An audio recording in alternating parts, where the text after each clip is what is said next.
Bonjour à toutes et à tous. Bienvenue à cet atelier Nos villes s'envolent vers l'avènement du transport aérien urbain. Je suis Magali Ferreira, je serai votre animatrice pendant cette table ronde. J'étais anciennement responsable sectorielle industrie spécialisée sur les thématiques aéronautiques et spatiales. Je suis nouvellement chargée d'affaires innovation à la direction régionale de Lyon en charge des PME industrielles. Et j'ai l'honneur d'animer cette table ronde aujourd'hui. Vous avez probablement entendu parler d'aéronefs à décollage et atterrissage verticaux. Ces nouvelles mobilités promettent une certaine valeur. Ils promettent des déplacements plus rapides sur des distances courtes en milieux ruraux, urbains et périurbains. Et ils permettraient de répondre à certains nouveaux usages, type transport de personnes, enfin c'est pas vraiment des nouveaux usages, mais à divers usages, des transports de biens et du transport de personnes. Aujourd'hui, la table ronde va se focaliser sur le transport de biens et nous allons parler de logistique par drone. Et j'ai le plaisir d'être accompagnée de Sarah Kirman de Atexis. Sarah, est-ce que vous souhaitez présenter très rapidement en 2-3 phrases l'activité de Atexis ? Bonjour.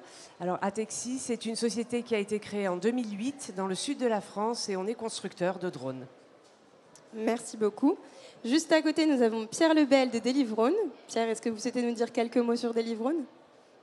Bonjour à tous, ravi d'être parmi vous aujourd'hui. Donc, je suis le cofondateur de Delivrone, qui est un opérateur de livraison par drone. Merci beaucoup. Et pour finir, Amine Carré de InnovaTM. Amine. Merci, bonjour à tous. Je suis Amine Carré, je suis cofondateur et dirigeant d'InnovaTM qui a été créé en 2014 pour assurer la sécurité de l'espace aérien. Merci bien. Donc, je ne sais pas si vous connaissez très bien la chaîne de valeur du drone, mais elle est composée de fournisseurs, de dronistes, d'opérateurs, d'organismes de réglementation et d'utilisateurs. On a aujourd'hui 3 acteurs sur cette chaîne de valeur, ce qui va nous permettre de faire un rapide tour de ce qui est fait sur cette chaîne de valeur-là. Et moi, j'aimerais commencer cette table ronde en vous posant une question à vous, chacun des acteurs. C'est pourquoi vous avez choisi ce positionnement sur la logistique par drone, qui est quand même un sujet assez nouveau, qui a certaines contraintes. Je vais commencer par vous, Sarah. Atexis est initialement une entreprise plutôt positionnée sur le secteur de la défense. Pourquoi aujourd'hui vous avez souhaité vous orienter vers la logistique ? Quelles ont été vos motivations ? Alors Atexis, effectivement, au départ, était positionné sur des applications de défense, mais aussi beaucoup d'inspection de sites industriels, par exemple. Et alors, c'est pas récent, parce que on a été approché par la Poste en 2014, donc ça fait 10 ans maintenant. Et en fait, ce qui nous a beaucoup intéressé dans leur approche et dans leur demande, c'est que le premier cas d'usage qu'ils avaient identifié dans la logistique, c'était la livraison en zone rurale, donc la livraison de sites isolés. Ils avaient fait un gros travail pour essayer d'identifier où le drone pouvait venir apporter de la valeur dans leur métier. Et le premier cas d'usage identifié chez eux, ce qu'ils appellent leurs irritants, ce sont ces petits sites isolés dans lesquels les livreurs vont faire 20 minutes en véhicule thermique pour aller livrer un colis. Donc typiquement des villages en cul-de-sac dans les montagnes, par exemple, avec en plus des routes qui en hiver peuvent être très dangereuses. Donc ils avaient fait ce travail vraiment d'identifier qu'il y avait là un potentiel et un certain nombre de sites à livrer qui répondaient à cette problématique. Et pour nous, c'était très intéressant puisque les volumes qu'ils nous demandaient de livrer, qui étaient de quelques kilos, voire dizaines de kilos, étaient compatibles de ce qu'on savait faire avec nos machines. Et puis en site isolé, évidemment à l'époque, c'est toujours le cas, mais évidemment le risque au sol, il est très faible puisque la densité de population est peu importante. Et donc le niveau de fiabilité qui était exigé de nos machines pour avoir des autorisations de voler était compatible de ce qu'on savait faire à l'époque également. Donc c'est pour ça que, c'est la première raison qui a fait qu'on s'était intéressé à ce cas d'usage. Et puis l'autre raison, c'est que la démarche de la Poste était vraiment une démarche sur le long cours. Ils voulaient vraiment, ils avaient conscience en fait qu'il fallait expérimenter cette voie de livraison par drone pendant plusieurs années sur différents cas d'usage et d'adresser toutes les problématiques.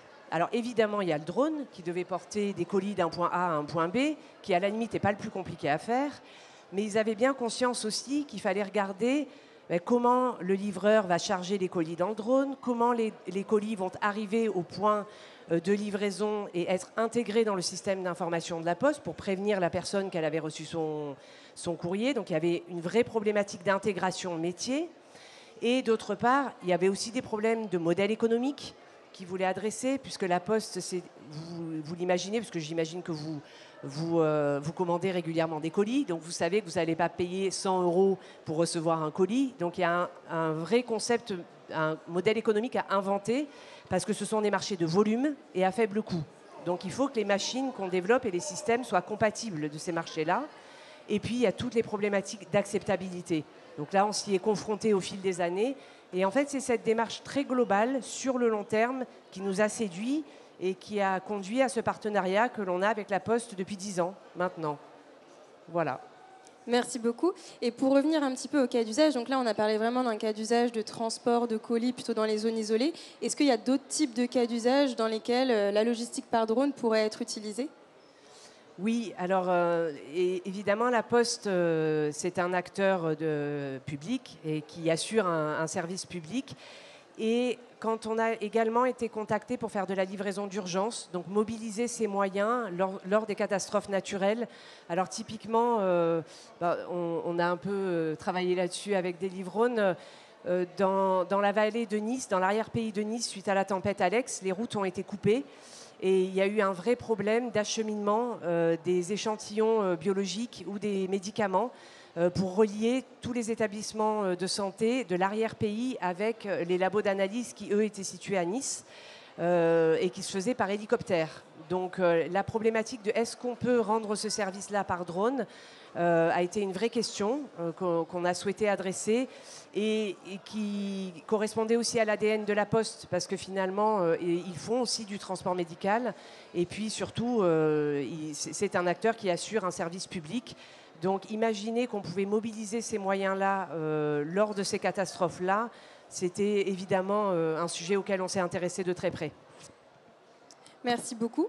Une autre question. Donc, vous, Atexis, vous êtes constructeur, vous concevez et fabriquez des drones.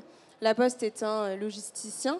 Finalement, quelle est la limite entre le métier de logisticien de la Poste et le métier de fabricant de drones de Atexis ? Comment va se faire l'interface entre le constructeur et l'utilisateur final, finalement ? Alors, il faut imaginer que la Poste, ce qui l'intéresse, c'est de transporter des colis. À la limite, le moyen qu'on va déployer pour faire ça, ça la regarde assez peu. Donc l'interface, évidemment, si je schématise un peu avec l'automobile, c'est comme si nous, on était Renault et qu'on fabriquait des véhicules qui transportaient des colis. Donc en fait, l'interface avec la Poste, un jour, quand vraiment ce sera déployé de façon massive, ça sera l'opérateur qui va avoir une flotte de moyens pour transporter des colis. Alors, on imagine, alors ça l'histoire le dira, que ça peut être des transporteurs spécialisés ou peut-être des transporteurs qui existent aujourd'hui et qui vont intégrer des drones à leur flotte. Mais nous, on construit des drones qu'on mettra probablement, le modèle économique envisagé, c'est de la location, donc à disposition des opérateurs de drones qui auront la charge de livrer les colis et qui devront livrer ces colis, quel que soit le scénario. Donc typiquement, qui devront également assurer la livraison de colis lorsque les drones ne pourront pas voler par voie terrestre, parce que la météo, par exemple, ne permet pas aux drones de décoller. Le colis devra quand même arriver. Donc finalement, à la fin de l'histoire, nous, on ne devrait plus avoir de relation directe avec la Poste. Merci beaucoup, ça fait une belle transition vers Pierre. Donc Pierre, vous, en fait, vous faites ce métier d'opérateur chez Delivrone. Est-ce que vous pouvez nous parler justement un peu plus précisément des missions d'un opérateur ? Oui, tout à fait. Alors, schématiquement, la mission d'un opérateur, c'est de transporter un colis d'un point A à un point B. La petite particularité qu'on a chez Delivrone, c'est qu'on va transporter ce colis avec un drone. Donc pour pouvoir transporter un colis d'un point A à un point B avec un drone, on a un certain nombre de missions à remplir. Ça va de sélectionner les drones adaptés au cas d'usage, en fonction des distances, en fonction d'un certain nombre de sujets, on ne va pas utiliser les mêmes drones. En faire l'acquisition, se former sur l'utilisation de ces drones, mettre en place les infrastructures pour le décollage et l'atterrissage des drones, ce qu'on appelle un vertiport, un système qui va permettre au drone de décoller et d'atterrir verticalement sur la zone où il est. Il y a également toutes les études de sécurité en vue d'obtenir les autorisations pour les vols. Donc on doit faire toute une série d'études qu'on va soumettre à l'aviation civile qui va ensuite les étudier pour valider l'adéquation des mesures qui ont été prises avec le contexte de l'opération. Et in fine, l'objectif derrière, ça va être d'opérer les vols, c'est-à-dire de superviser les vols. On est sur des drones qui sont automatiques, on ne les pilote pas avec une télécommande. Donc on va superviser les vols et ensuite on va assurer la maintenance et le maintien en conditions opérationnelles de tout ça dans le temps. Si on fait le parallèle avec l'aérien, vous avez par exemple Airbus qui construit les avions et Air France qui les opère. Nous, on est vraiment sur cette partie opération de type Air France. Merci beaucoup. Et vous, chez Delivrone, vous avez un positionnement marché qui est un peu différent de celui d'Atexis. Est-ce que vous voulez nous en parler un petit peu plus ? Tout à fait. Dans le métier d'opérateur, on peut transporter plein de colis de types différents. Nous, on a fait le choix chez Delivrone de se concentrer sur la livraison médicale, donc de produits médicaux. Et dans ce marché du transport médical par drone, il y a différents sous-segments. Principalement, ce qu'on transporte aujourd'hui, c'est ce qu'on appelle des biologies médicales, donc des prises de sang, entre les endroits où sont prélevées ces prises de sang et les endroits où sont analysés. On fait aussi de l'acheminement en urgence de défibrillateurs. On peut également transporter des médicaments, mais notre ligne directrice, c'est vraiment d'être sur du transport médical, donc tout ce qui touche au milieu médical. D'accord. Et vous avez des lignes aujourd'hui qui sont en opération ? Alors, tout à fait. Sur les premières phases de développement de la société, on était principalement concentré sur des phases de test. Donc, on testait ce nouveau moyen de transport sur certains endroits, donc sur des lignes qui vont d'une 50aine de kilomètres à une 100aine de kilomètres pour la plus longue. Et aujourd'hui, on est précisément en train de passer de ces phases de test à des phases d'utilisation de manière routinière du drone. Donc très concrètement, c'est ce qui se passe en ce moment. Aujourd'hui, on a un drone qui fait une dizaine d'allers-retours entre un hôpital où il y a un service d'urgence, mais pas de labo d'analyse, et une trentaine de kilomètres plus loin, un labo où ces prélèvements vont être analysés. Donc on a cette première ligne qui tourne, et là, sur la fin d'année, début d'année prochaine, on est en train de démultiplier ces lignes où il y a un drone qui fait ces trajets en lieu et place d'une voiture. Et j'imagine que la mise en place de ce type d'opération, surtout dans le secteur médical, doivent faire face à un certain nombre de contraintes. Aujourd'hui, quelles sont les problématiques que vous rencontrez justement dans la préparation et la mise en place de ces missions ? Alors, c'est vrai qu'on a une équation qui n'est pas simple à résoudre, dans la mesure où on doit résoudre une équation en intégrant le côté très opérationnel, médical du sujet, l'aspect technique, l'aspect réglementaire et l'aspect économique. Donc notre grand enjeu, c'est de résoudre cette équation pour apporter au client quelque chose qui soit clé aux mains. Aujourd'hui, quand il y a un hôpital, tu disais tout à l'heure, un hôpital, mais c'est vrai effectivement pour la Poste, c'est le cas pour un hôpital, lui, quelque part, le moyen de transport l'importe peu. Ce qu'il veut, c'est que son colis soit transporté d'un point A à un point B. Donc nous, notre mission, c'est de prendre en charge cette complexité pour que derrière, le rendu client soit très très simple et donc de pouvoir opérer tous ces éléments à l'échelle, et ça veut dire régler une multitude de détails qui à la finale font que ce n'est pas des détails, et notre quotidien c'est ça, c'est de régler tous ces détails pour arriver à quelque chose qui soit clé en main pour le client final. D'accord, donc finalement très transparent pour le client final, lui c'est un mode de livraison comme un autre pour lui finalement, et il ne doit pas connaître les contraintes de cette mise en place. Il y a un autre sujet qui est quand même très important quand on parle de drones, quand on parle du secteur aérien. Un des points critiques du secteur aérien, c'est la sécurité. Aujourd'hui, on voit peu de vols de drones dans nos ciels urbains, périurbains et ruraux. Mais demain, si ce type de transport venait à devenir plus commun et à se massifier, il y a quand même une grosse question de sécurité des vols et sécurité au sol qui doivent être prises en compte. Donc là, je me tourne plutôt vers vous, Amine. Donc InnovaTM est un des organismes qui devrait assurer demain la sécurité du trafic aérien. Est-ce que vous pouvez nous en dire un petit peu plus sur InnovaTM, sur un terme un peu barbare de USSP qui est utilisé aujourd'hui pour assurer la sécurité des vols ? Oui, tout à fait. Merci. Donc, comme disait Pierre, un des challenges de la préparation de ces lignes-là et de l'opération de ces lignes-là, c'est de rassurer les différentes parties régaliennes, les différentes autorités régaliennes sur la sécurité de l'opération. Entre 2010 et 2015, quand les drones sont arrivés sur les opérations en vue, ce qu'on appelle les opérations en vue, les inspections, on a commencé à découvrir une problématique de sécurité entre les drones eux-mêmes, mais aussi avec les avions. Quand les avions sont en phase de croisière, il n'y a pas de risque de sécurité parce que les avions volent à des altitudes très hautes, et les drones sont aujourd'hui à des altitudes en quelques dizaines de mètres. Par contre, à côté des aéroports, on commence à avoir un croisement des flux entre les avions et les drones. On a tous entendu parler d'incidents sur Gatwick, sur Dubaï, où l'aéroport a dû fermer quelques heures, ce qui a dû coûter quelques centaines, voire quelques millions d'euros, quelques centaines de millions d'euros aux compagnies. Avec l'arrivée de cette problématique de sécurité, dans chaque pays, la sécurité de l'espace aérien, c'est une compétence régalienne. C'est l'aviation civile qui s'occupe de la sécurité de l'espace aérien, là où l'armée s'occupe de la sûreté de l'espace aérien. Sécurité, c'est éviter les accidents. Sûreté, c'est éviter les attentats. Donc, les aviations civiles se sont dit, très bien, aujourd'hui, nous, on s'occupe des avions, on assure la sécurité des avions, on sait éviter les incidents et les accidents entre les aéronefs habités. Donc, on va faire la même chose pour les drones. On va mettre en place des contrôleurs aériens qui vont donner des autorisations et qui vont suivre ces vols-là pour en assurer la sécurité. Sauf qu'il y a eu une problématique de taille, c'est que le marché est fragmenté.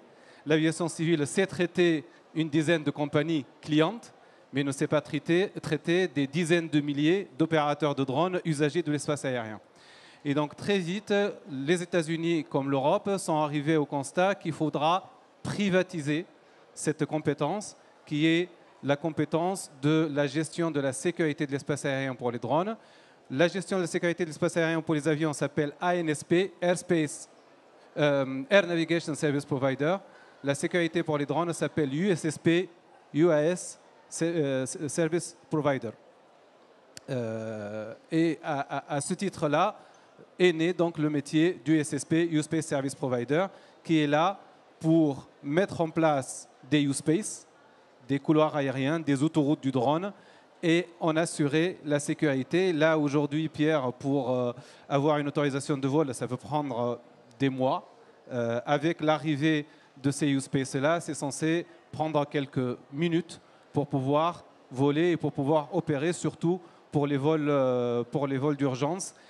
Cette autorité-là, donc l'U-Space Service Provider, c'est une délégation de service public. On peut voir ça comme Vinci pour les autoroutes. U-Space Service Provider est certifié par l'État, donc il y a un processus de certification qui est assez lent. Une fois qu'on est certifié par l'État, on est audité derrière sur les opérations et on bénéficie donc de cette délégation de service public pour pouvoir faire l'intermédiaire entre les opérateurs et les autorités régaliennes sur les opérations telles que Pierre ou Sarah ont décrit. Merci beaucoup. Et aujourd'hui, du coup, on pourrait se poser la question plutôt pour Pierre et Sarah, par quels moyens sont assurées la sécurité de vos expérimentations ou de vos lignes commerciales actuellement ? Alors aujourd'hui, le processus, c'est que donc, nous, on fait des demandes d'autorisation pour pouvoir voler sur nos couloirs expérimentaux. Et on suit un processus d'analyse de risque que l'on conduit auprès de l'autorité de réglementation. Et on doit donc prouver que nos drones sont dotés des équipements, ont le niveau de fiabilité requis. Et donc, on intègre dans nos drones un certain nombre d'équipements de sécurité. Donc, alors, ça va être des parachutes, ce sont des systèmes de terminaison de vol d'urgence qui permettent de poser le drone là où il est en cas de problème, en cas de perte de liaison, par exemple. Donc, en fait, nous, ce qu'on fait, c'est que de façon intrinsèque, dans la conception de nos drones, on intègre tous ces éléments de sécurité qui permettent de garantir le niveau de fiabilité que l'autorité va nous demander. Parfois également, récemment sur Sospel, par exemple, on a dû réaliser un certain nombre de vols pour montrer que notre système de terminaison de vol fonctionnait. Donc la DGAC nous a demandé de faire 300 coupures sans incident pour garantir le niveau de fiabilité. Donc aujourd'hui, c'est comme ça qu'on le gère et petit à petit, on va aller vers de la certification. Donc on va arriver sur des standards qui vont, lorsqu'on est conforme à ces standards, permettre de garantir la sécurité de l'aéronef. Ensuite, alors ça, c'est ce qui est intrinsèque à l'appareil. Après, évidemment, il y a la problématique de la sécurité aérienne. Donc comment ces drones-là cohabitent. Donc là, charge au constructeur de faire en sorte que le drone émette les données au bon format, à la bonne fréquence, avec tout un un champ de contraintes, de façon à ce que ces drones soient visibles et puissent être suivis dans l'espace aérien pour que les USSP puissent faire leur travail, qui est de vérifier la sécurité de tous ces vols dans l'espace aérien en basse couche. Pierre, allez-y. Oui, tout à fait. Effectivement, dans notre activité, la sécurité des vols, c'est le point central. C'est vraiment au-dessus de tout le reste quand on est opérateur de drone.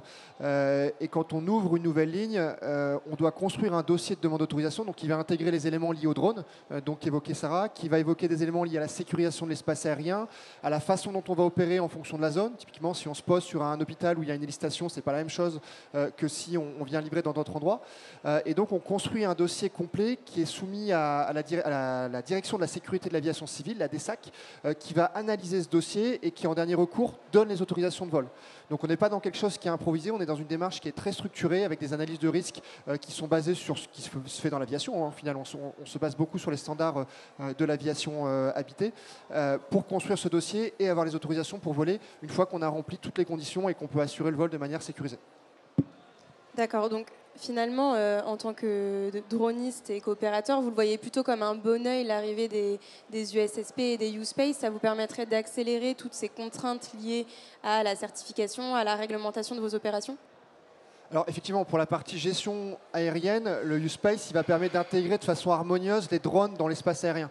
Donc pour nous, en tant qu'opérateurs, ça veut dire quoi? Ça veut dire qu'on va pouvoir opérer de façon encore plus sécurisée et encore plus optimisée, notamment dans des espaces où il y a de l'aviation habitée. Donc on parlait tout à l'heure des aéroports, où il y a une activité drone intense. Donc c'est vraiment l'image qu'évoque Amine, le contrôle aérien pour les drones, de manière à pouvoir monter en puissance sur nos opérations. Amine, vous souhaitez rebondir ? Oui, tout à fait. En fait, ce qu'il faut voir dans ce qu'a dit Sarah et Pierre, c'est que dans l'aspect sécurité, il y a deux volets. Il y a le volet risque sol et le volet risque air, donc le volet espace aérien. Le risque sol, c'est si jamais le drone tombe, comment on fait pour s'assurer qu'il n'y aura pas de dégâts, ou en tout cas que les dégâts au sol seront maîtrisés et qu'il n'y a pas de vie humaine qui serait mise en danger. On fait livrer des poches de sang pour sauver des vies, c'est pas pour que derrière on pose des problèmes de santé publique. Et donc le risque sol, il est traité par des dossiers SORA, donc ce que vous avez évoqué, et le risque air aussi est traité par les dossiers SORA. Donc l'opérateur, à chaque fois qu'il ouvre une ligne, doit rassurer la DSAC sur l'atténuation des risques air et des risques sol. Demain, avec l'arrivée des U-Space, l'opérateur n'aura plus à rassurer la DSAC sur le risque air. S'il vole dans un U-Space, le risque air est automatiquement réduit, ce qu'on appelle ARC B, c'est-à-dire à son risque minimal, et l'opérateur n'a pas à prouver à la DSAC qu'il ait fait quoi que ce soit, à part souscrire à des services du SSP. Il faut voir ces U-Space-là comme des couloirs aériens, comme des autoroutes. Aujourd'hui, comme disait Sarah, le drone émet des positions. Tout drone volant en France de plus de 800 grammes est obligé d'émettre sa propre position. Par contre, on n'a pas des capteurs au sol qui sont capables de réceptionner ces positions-là et de les traiter et d'éviter les conflits. Pourquoi? Parce qu'on n'a pas sur toutes les routes de France, on n'a pas sur toutes les départementales et les nationales des caméras de surveillance, des bandes d'arrêt d'urgence et des barrières pour protéger les routes. C'est infaisable. Et donc, comme pour les autoroutes, on a choisi des axes particuliers qu'on équipe d'éléments supplémentaires pour en assurer la sécurité et pour permettre aux voitures de naviguer à une vitesse qui permet d'assurer des opérations en continu.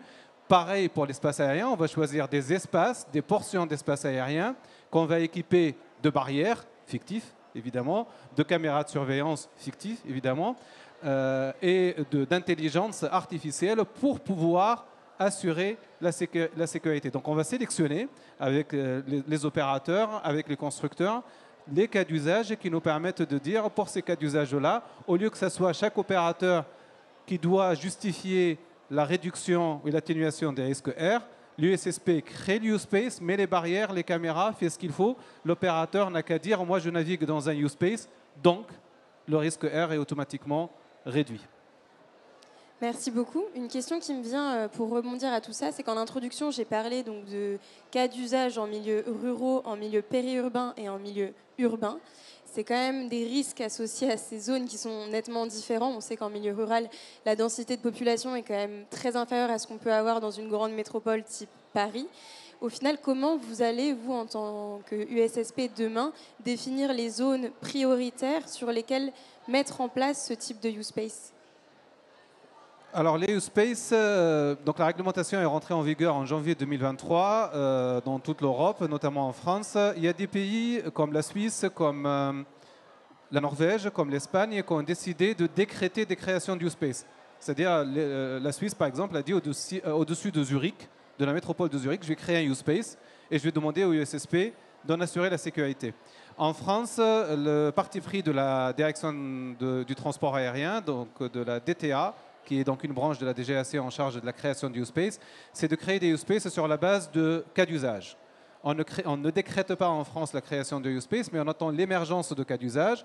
Et en fonction de l'émergence du cas d'usage, on va sélectionner l'endroit dans lequel on veut mettre en place le use space. Donc si demain, Pierre, le vol qui fait aujourd'hui 10 fois par jour en aller-retour est amené à être en zone à côté d'un aéroport ou est amené à être opéré par plusieurs opérateurs, donc potentiellement 2 drones en même temps sur le même couloir, ou est amené à passer de 10 vols par jour à 400 vols par jour, comme ce qu'on a pu faire au Rwanda avec Zipline. Là, il y a une vraie problématique de sécurité qui se pose et il va falloir créer l'use space pour que nos amis délivrants puissent avoir l'autorisation de voler. Maintenant, l'use space n'est pas là pour résoudre le risque sol. Le risque sol reste quelque chose qui doit être traité au niveau du constructeur avec les moyens d'atténuation. Ça a parlé de parachute, a parlé de courbe de voilure.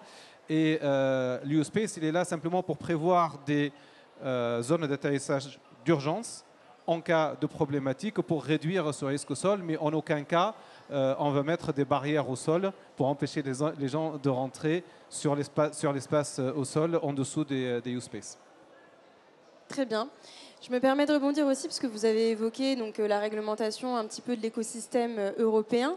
On pourrait se poser la question aujourd'hui de qu'en est-il de la logistique par drone au niveau mondial? On entend beaucoup de choses, on voit des actualités, des communiqués de presse sur Amazon qui va livrer des pizzas aux États-Unis. Pourquoi, quelle est la différence entre ce qui se passe, notre positionnement au niveau France et le positionnement au niveau international sur toute la chaîne de valeur, que ce soit au niveau des constructeurs, des opérateurs et des aspects réglementaires? Est-ce que Sarah, vous voulez commencer par là?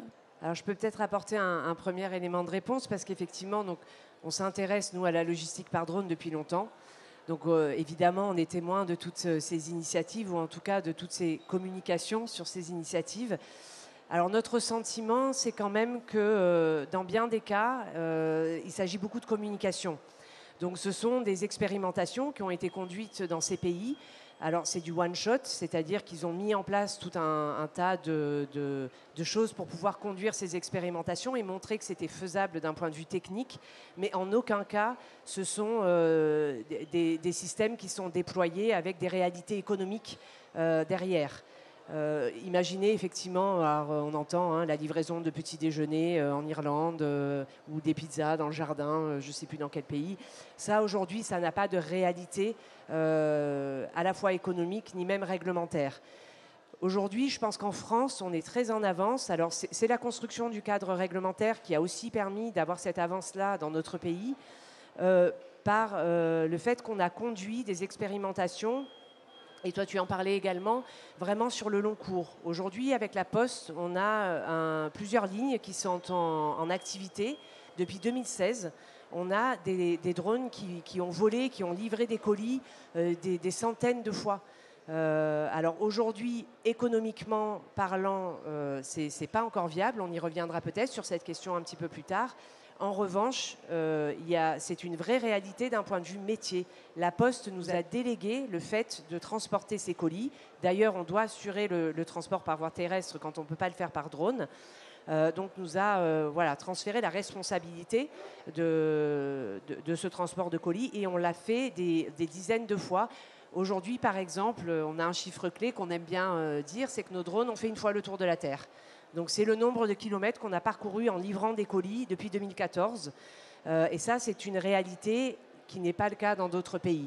Voilà, la Poste a un petit peu communiqué dessus, beaucoup moins que certains de ses concurrents. En revanche, ils ont vraiment fait, voilà, c'est-à-dire ouvert des lignes sur lesquelles on a des autorisations génériques. D'ailleurs, la DGAC nous a donné une autorisation pour un certain type d'opération. Donc ça combine le drone, l'endroit où on l'opère, le type de colis qui est transporté, enfin la combinaison de tout ça nous a donné une autorisation générique que l'on peut redéposer, redéployer sur d'autres types de zones. Et ça, c'est parce qu'on a volé voilà, un nombre de fois très très important. Et je pense que c'est la principale différence avec les autres pays. Alors, je suis un petit peu plus réservée concernant la Chine. Je pense que, voilà, en Chine, pour le coup, il y a des choses intéressantes qui se passent là-bas, c'est certain. Je ne sais pas si, Pierre, tu veux... Oui, effectivement, sur la partie transport médical par drone, c'est un marché qui s'est principalement développé jusqu'ici en Afrique. On t'en parlait tout à l'heure, avec des contraintes et des enjeux qui sont peut-être différents du marché européen. Sur le marché européen, c'est plus récent. Pourquoi? Parce que la réglementation est plus récente. On a la chance, depuis janvier 2023, tu le disais, et janvier 2021, pour la partie étude de risque, d'avoir un canevas réglementaire qui permet de faire de la logistique par drone au niveau européen, qui est le même dans tous les pays d'Europe. Donc, il y a une appropriation de ce canevas réglementaire qui prend un petit peu de temps. Et puis derrière, il y a aussi le besoin qui est émergé sur la logistique. Si on prend le médical aujourd'hui, quand vous avez des labos en centre-ville et que vous utilisez une voiture qui fait plusieurs tonnes pour aller chercher un colis qui fait 3 kilos, il n'y a pas tellement de sens. Le drone répond vraiment de manière ultra favorable à tous ces cas d'usage. Et c'est tout ça qui fait qu'aujourd'hui, le marché du drone dans le domaine médical a tendance à s'accélérer. Partout en Europe, nous on constate des stades expérimentaux, ce dont on parlait tout à l'heure, et on constate certains pays qui sont comme nous en train de passer du stade expérimental au stade d'exploitation. C'est le cas notamment en Suisse, c'est le cas effectivement, j'en parlais en France, et je pense, comme tu le disais, que la France fait partie des précurseurs sur cette logistique par drone, avec une vraie volonté à la fois au niveau de l'Europe et des organismes régaliens en France, de pousser cette nouvelle logistique. Merci beaucoup. Est-ce que vous voulez rebondir sur, rajouter quelque chose à vos propos sur tout à l'aspect fait. international? Oui, alors, je vais peut-être parler un peu de l'Afrique parce que nous opérons au Rwanda depuis 2021. L'Afrique, le Rwanda, c'est Zipline, donc l'opérateur américain qui opère, avec un drone à voilure fixe qui largue les colis à l'arrivée. Donc il n'y a pas d'atterrissage. Le drone fait du stack autour de l'endroit d'atterrissage et après largue son colis. Pourquoi j'apporte cette précision? Parce que c'est inenvisageable évidemment en Europe de pouvoir faire ça aujourd'hui pour les raisons de risque sol qu'on a évoquées. Mais c'est quand même entre 400 et 600 vols par jour, d'une façon quotidienne. Pour y avoir été plusieurs fois, c'est assez impressionnant de voir un drone décoller toutes les 40 secondes. C'est assez impressionnant de voir un drone atterrir toutes les 30 secondes. C'est de l'opération au stade industriel et c'est grâce à des couloirs aériens sécurisés que cela a été rendu possible. Aujourd'hui en Europe, en France, effectivement, on est encore au stade expérimental, donc on opère dans le cadre de ce qu'on appelle ZRT, zone réglementaire temporaire. C'est du temporaire. L'arrivée de U-Space est censée pouvoir accélérer l'industrialisation de ces opérations-là. Les premiers U-Space sont attendus en France pour l'été 2025 et à partir de ce moment-là, on va pouvoir passer effectivement à une échelle industrielle sur les opérations. Après, sur la partie communication, malheureusement aujourd'hui, on vit dans un monde de com, avec tout ce qu'on vit, et il y a beaucoup de communication, beaucoup de over-communication, j'ai envie de dire, sur les capacités des vecteurs. Il y a une limitation qui est la réglementation, mais il y a une limitation aussi qui sont les vecteurs, les drones. On n'a pas aujourd'hui des drones qui sont capables de faire ce qu'on appelle du CL4, du CL3 ou du CL5 en France, c'est-à-dire opérer en zone urbaine tout en apportant les garanties de sécurité. Donc il y a un vrai travail à faire en France dans la filière pour pouvoir accompagner ces vecteurs-là et créer un champion ou deux champions européens comme on a pu faire pour Airbus il y a quelques dizaines d'années. Aujourd'hui, la problématique qu'on a, c'est qu'il y a des drones qui volent en expérimentation. Ça se passe très bien, il n'y a pas de problématique. Par contre, ces drones vont voler plutôt en zone urbaine, en zone rurale, merci.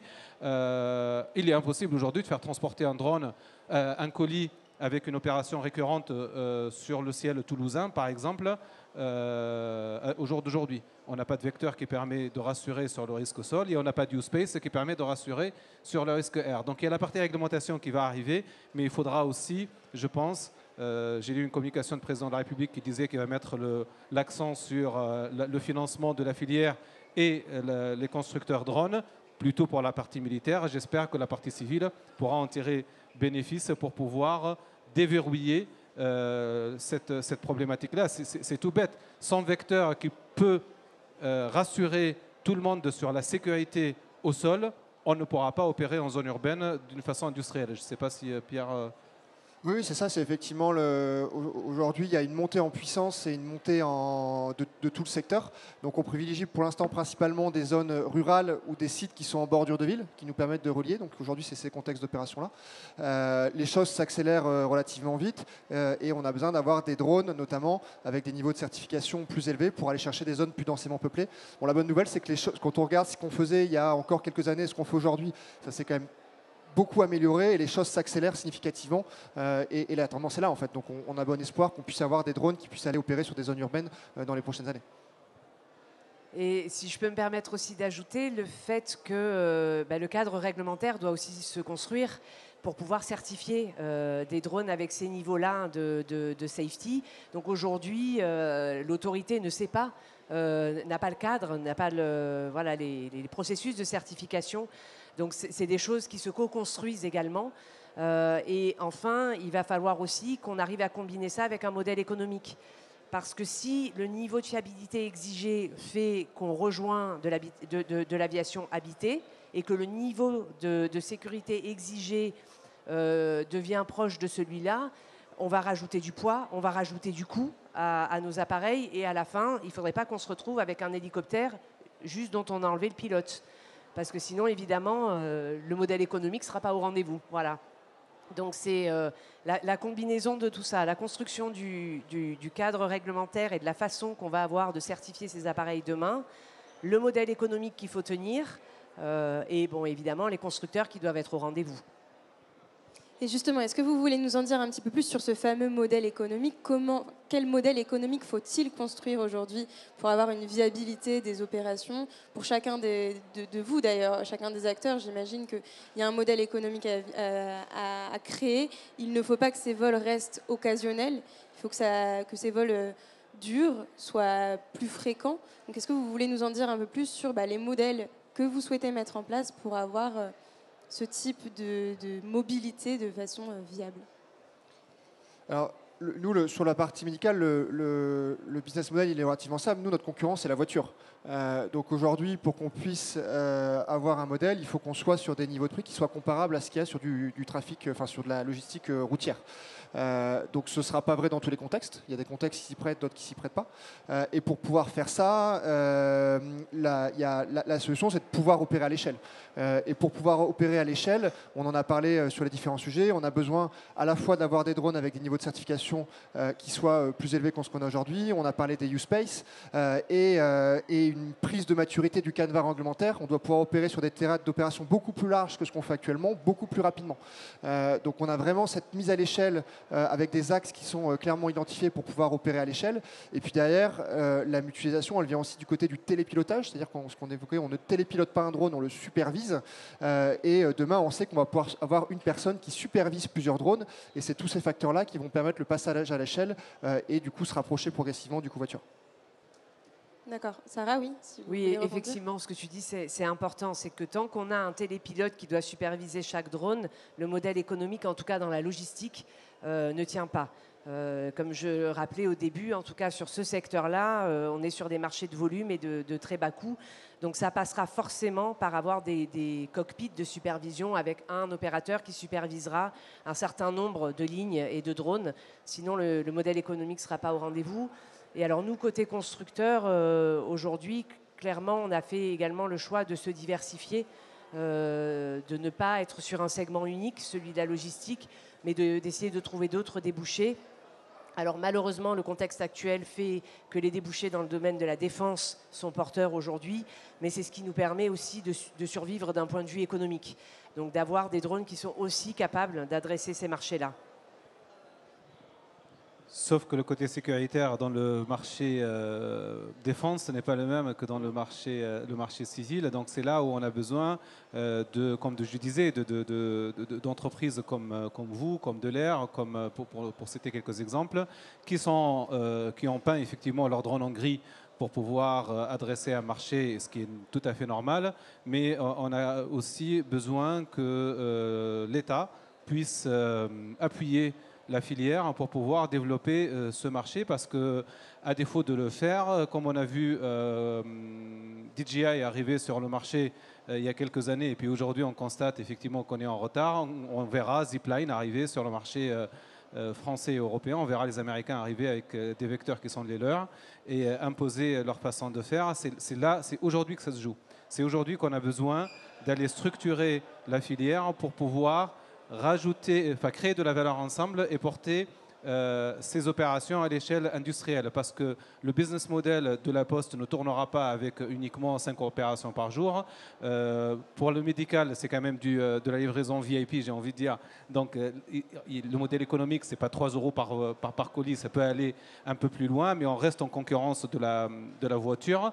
Et puis on restera tout le temps en concurrence de la voiture, parce qu'aujourd'hui le drone par 110 km/h devant, il va avoir du mal à opérer. Donc on aura toujours besoin d'un backup, d'une voiture en bas du bâtiment, prête à démarrer pour livrer en cas d'intempérie. Donc tout ça fait que j'insiste sur le fait que c'est une structuration de filière qu'il va falloir opérer, qu'il y a des pièces de puzzle qui sont en train de s'ajuster les unes à côté des autres, il y a des planètes qui sont en train de s'aligner. On a parlé de la réglementation, on a parlé du vecteur, on a parlé d'opérateurs aussi qui est capable d'aller opérer un certain nombre de lignes en simultané en même temps, mais il y a effectivement encore du travail à faire sur la partie réglementation. J'espère que ça va bouger dans les mois et dans les années à venir, avec l'arrivée des U-Space, mais pas que, et sur la partie vecteur. Merci beaucoup. Donc finalement, pour avoir un modèle économique qui tient la route pour chacun d'entre vous, il faudrait une sorte de massification, soit des usages, soit des lignes. Mais le drone fait parfois peur, à la civilisation notamment. Et du coup, j'aimerais aborder un autre thème qui est autour de l'acceptation sociale. Donc, vous avez des lignes aujourd'hui en expérimentation en Isère, en montagne, côté Atexis, que vous opérez pour le compte de la Poste. Aujourd'hui, comment ces lignes-là sont prises en compte par la collectivité, la population? Quel est leur retour par rapport à ces lignes? Alors effectivement, grâce à la Poste, on a fait un gros travail de consulter les parties prenantes qui sont en premier lieu intéressées lors d'un déploiement de lignes. Alors les parties prenantes sont nombreuses. On a eu affaire évidemment aux habitants concernés d'un village qu'on va livrer, la municipalité, donc les acteurs politiques du territoire. On a également été en interaction avec toutes les organisations de protection de l'environnement. Alors typiquement dans le Vercors, on vole pas loin d'un parc naturel, donc ça a posé des questions. Et puis les acteurs de la Poste même, c'est-à-dire les facteurs qui aujourd'hui se disent mais est-ce que ce drone va me remplacer demain? Ça c'est toujours une question qu'on a également venant de la part du métier, qui est est-ce que ça va me remplacer ou est-ce que c'est dangereux? Est-ce que je risque quoi que ce soit à opérer ce drone, le charger, etc. Donc ce sont des questions auxquelles on s'est affronté assez régulièrement sur ces 10 dernières années. Des questions qu'on n'avait pas vu venir d'ailleurs.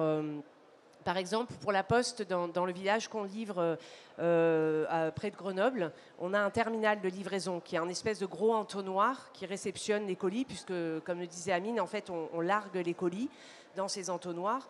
Donc on avait négocié avec la municipalité de pouvoir l'implanter sur une petite zone pas loin de la mairie. Bah, évidemment, les habitants l'ont trouvé très laid. Ils ont dit que notre terminal de livraison n'était pas joli, qu'ils ne voulaient pas le voir sur la place de leur village, nous ont demandé de le repeindre en vert, d'organiser une réunion publique pour informer les habitants. Et les habitants eux-mêmes nous disaient « mais nous, on ne veut pas être dérangés par le bruit des drones », alors qu'en fait, les lignes étaient en opération depuis déjà un certain temps et ils ne les entendaient pas. Ils nous ont d'ailleurs dit « mais pourquoi vous nous avez installé ce terminal alors que les drones n'y volent jamais ?» Et on leur a dit, mais les drones, ils volent tous les 2 jours. En fait, vous ne les entendez pas, vous ne les voyez pas, vous ne les entendez pas. Donc ensuite, on a eu les problématiques de sécurité autour de ce terminal.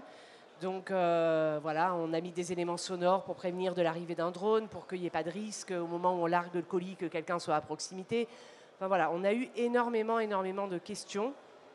Globalement, quand même, c'est plus des interrogations que des vraies oppositions. Ça, on n'en a pas eu énormément. En revanche, clairement, je pense que ce sont des problématiques qui doivent être adressées. Et quand on va vouloir déployer massivement les drones, et on en parlait, c'est impératif pour que les modèles économiques de tout le monde tiennent, c'est-à-dire il va falloir qu'on soit nombreux à payer les péages pour que voilà, des sociétés USSP s'y retrouvent. Il va falloir livrer beaucoup de colis pour que vos modèles économiques tiennent. Et nous, il va falloir qu'on produise beaucoup de drones pour avoir un modèle économique qui tient. Et quand on va vouloir massifier, interroger et associer les parties prenantes à cette réflexion, leur expliquer pourquoi on déploie les drones, quelles vont être les conséquences, qu'est-ce que ça va générer et quels sont les services rendus en plus. Parce que finalement, on a un capteur qui vole d'un point A à un point B. Et avec le parc naturel, par exemple, on s'est rendu compte que peut-être ce drone pouvait rendre plein de services. Il pouvait filmer les animaux du parc, il pouvait mesurer la qualité de l'air. Donc en fait, il y a aussi des externalités positives au déploiement de ces drones. Mais ça mérite d'être co-construit, d'être concerté, parce que sinon, il va y avoir des freins à l'acceptation. Et ces freins, il faut associer les parties prenantes à la construction de ces nouveaux modes de livraison ou de déplacement. Peut-être demain, c'est impératif pour qu'ils soient appropriés et que ce soit un succès. Pierre, allez-y. Oui, tout à fait. Je pense que c'est beaucoup de l'information. Quand on lance une nouvelle ligne, il y a un gros travail de communication auprès des gens qui sont concernés, qui sont autour, pour présenter ce qu'on va faire, pour expliquer et pour dépassionner un peu le sujet. Et quand ce travail de communication a bien été fait en amont, nous, aujourd'hui, on n'a eu aucun problème sur les lignes. Et effectivement, la principale crainte qu'il y a au départ, c'est le bruit. Mais la réalité, c'est qu'il y a un peu de bruit aux phases de décollage et d'atterrissage. Mais quand le drone vole, vous ne l'entendez pas. C'est beaucoup moins dérangeant qu'une moto ou un scooter qui va effectuer les mêmes livraisons. Donc au final, on a aussi une chance, c'est qu'on est sur du médical. Donc quand on explique, ça va permettre de rendre plus vite les analyses, parfois pour des patients qui attendent aux urgences ou des choses comme ça. Aujourd'hui, on a une très bonne acceptation sociale de l'utilisation des drones sur les lignes qu'on a pu mettre en place. Amine, un dernier mot pour conclure cette question. Tout à fait, ouais. Pour le médical, effectivement, ça passe mieux. Mais on est en France, tant qu'il n'y a pas d'accident, tout va bien. Le jour où il y aura un crash de drone ou un incident entre 2 drones, tout le monde commencera à râler.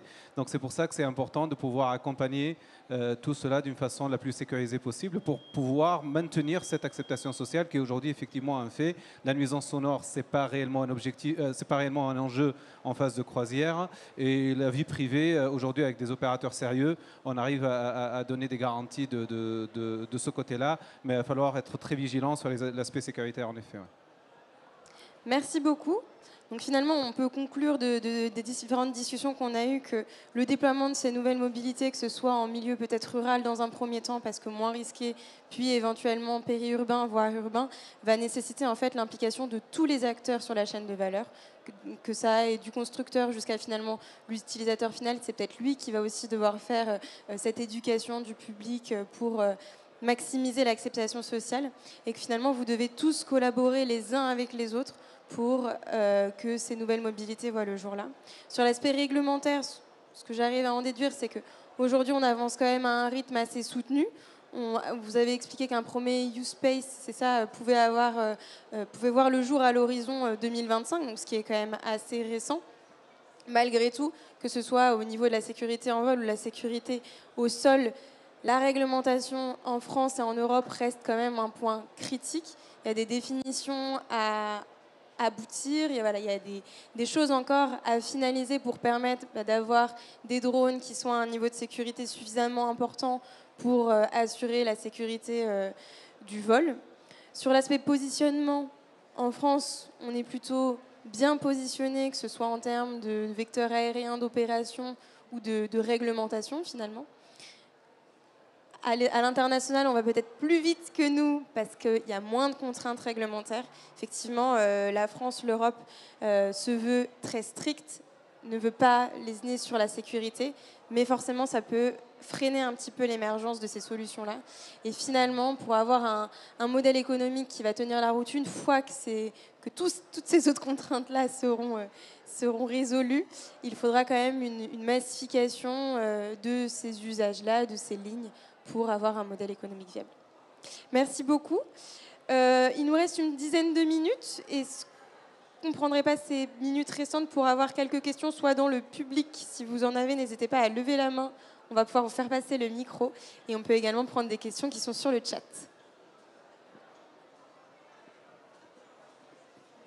Bonjour, Myriam Bette-Montmarty, alors avocate en droit des affaires en aérien. Je suis particulièrement intéressée par ce sujet parce que j'ai fait une thèse de droit sur le transport de fret avec les mesures de sûreté. Donc, et dans le champ réglementaire, on a considéré que le drone était un aéronef, donc assujetti au règlement de l'annexe 17 de la Convention de Chicago, et tout un champ réglementaire sur la sûreté dont vous n'avez pas fait état. Alors, la poste a un régime particulier, la pharmacie, c'est ponctuel, mais dans la massification de vos transports, il va y avoir tout un système réglementaire d'agents habilités, chargeurs connus. Si vous faites du préacheminement ensuite pour aller sur de multimodal aérien, avez-vous intégré ça dans votre schéma, dans votre business model ? Alors oui, et le cadre réglementaire qu'on en évoquait, il est quand même très très complet. Le cadre réglementaire, que ce soit sur la partie U-Space ou la partie vol de drone, il intègre un certain nombre d'éléments, y compris sur les marchandises transportées. Quand on transporte des prélèvements... J'ai bien compris la sécurité. Moi, je parle de la sûreté. C'est tout ce qui est mesures antiterroristes. C'est okay. Donc le passage au rayon X. On est quand même l'Europe est sujet plus aux attaques terroristes. Alors en Afrique, j'étais intervenue pour des assureurs pour justement mettre en place des grands drones qui transportaient des marchandises assez importantes parce qu'on savait que d'un point A à un point B, il y avait des conflits armés, donc on ne pouvait pas acheminer certaines marchandises. Donc on a facilité, les industriels ont facilité le transport de marchandises. En France ou en Europe, selon les pays, on a privatisé les mesures de sûreté et c'est intégré, à mon sens, dans le transport de marchandises par voie aérienne et par drone. Alors oui, effectivement, cette partie-là fait partie aussi des volets de la réglementation, avec le risque cyber, avec tous ces sujets-là. Alors on pourrait en parler pendant 1 heure, ce serait certainement l'objet de notre conférence, mais oui, je vous confirme que dans la réglementation, ces sujets-là sont abordés et on doit amener des éléments de preuve et de réassurance sur ces sujets-là avant de pouvoir opérer. Pour donner juste un exemple, aujourd'hui, la sûreté, c'est le métier de l'État. La sûreté aérienne, elle n'est pas privatisée aujourd'hui en France. C'est vraiment mon dada parce que j'ai fait une thèse dessus, donc c'est publié, mes travaux sont publiés. C'est une police administrative spéciale des aéroports qui est déléguée à des agents privés, parce qu'aujourd'hui les sociétés sûreté, elles sont privées. Le programme, il est évidemment national, européen, international. On a des standards, mais c'est privatisé. Mais le seul qui est aujourd'hui autorisé à scanner l'espace aérien pour détecter des risques d'intrusion de drones malicieux, c'est un opérateur effectivement de l'État ou un opérateur délégué. La problématique qu'on a ici aussi, c'est une problématique aussi économique, parce que pour assurer des mesures de sûreté, ce n'est pas les mêmes coûts que pour mettre en place des technologies pour assurer la sécurité. À titre d'exemple, un capteur pour recevoir une position d'un drone, ça coûte quelques dizaines de milliers d'euros. Un capteur pour scanner l'espace aérien et détecter un drone qui se cache et donc qui potentiellement a des objectifs de nuisance, c'est quelques centaines de milliers d'euros. Donc aujourd'hui, cette partie-là, elle est intégrée, notamment sur le couloir aérien. On va déployer des capteurs pour pouvoir protéger, une sorte de barrière, pour pouvoir protéger l'espace aérien. Mais ça reste effectivement un volet qui est moins avancé que la sécurité, j'en conviens avec vous.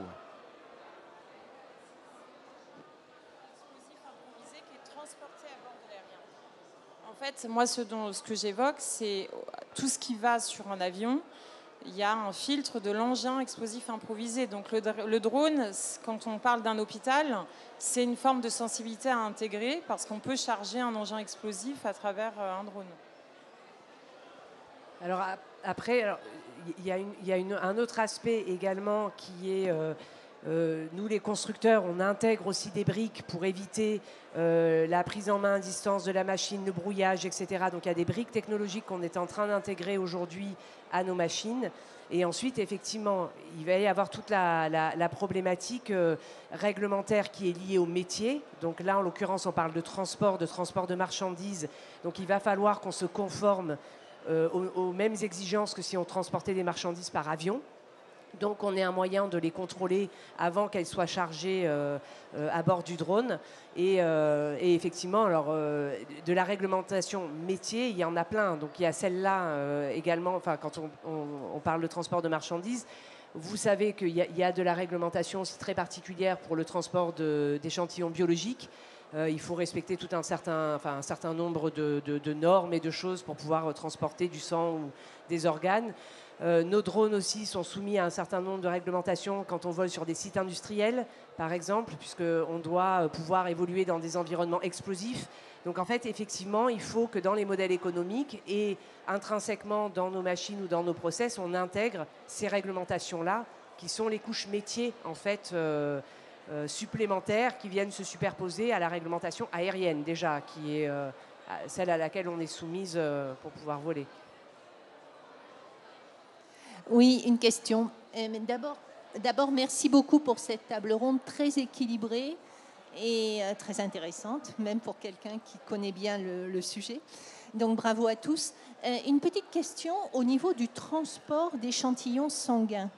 Jusqu'à maintenant, le transport d'échantillons sanguins par drone, on estimait ça plutôt compliqué parce que les échantillons biologiques sont des matières dangereuses, donc doivent respecter une réglementation OACI particulière, quel que soit le mode de transport, que ce soit le mode de transport par véhicule ou par aérien, par avion piloté. Donc, comment, j'ai entendu que vous alliez passer à l'échelle et vous sortir d'un statut expérimental. Donc, comment êtes-vous arrivé ou comment comptez-vous cohabiter avec cette réglementation OACI? Comment comptez-vous la respecter? Alors, on la respecte déjà. On a eu l'autorisation de transporter. Effectivement, il y a différents types de matières dangereuses. Catégorie A, c'est des choses très dangereuses. Nous, on est sur la catégorie B.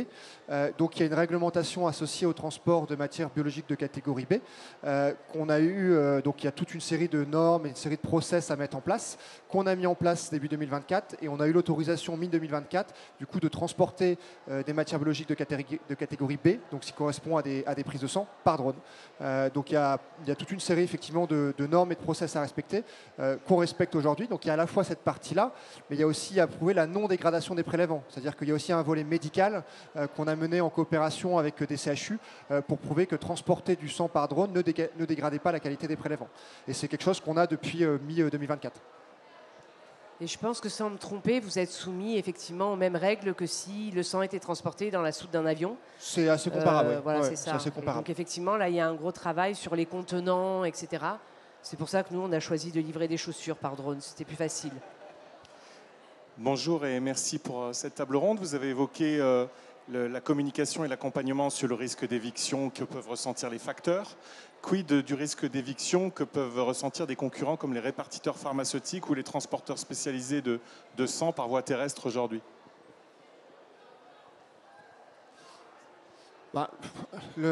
Aujourd'hui, c'est quand même communément accepté que le transport par drone, je prends pour le domaine médical, il remplace assez avantageusement la voiture.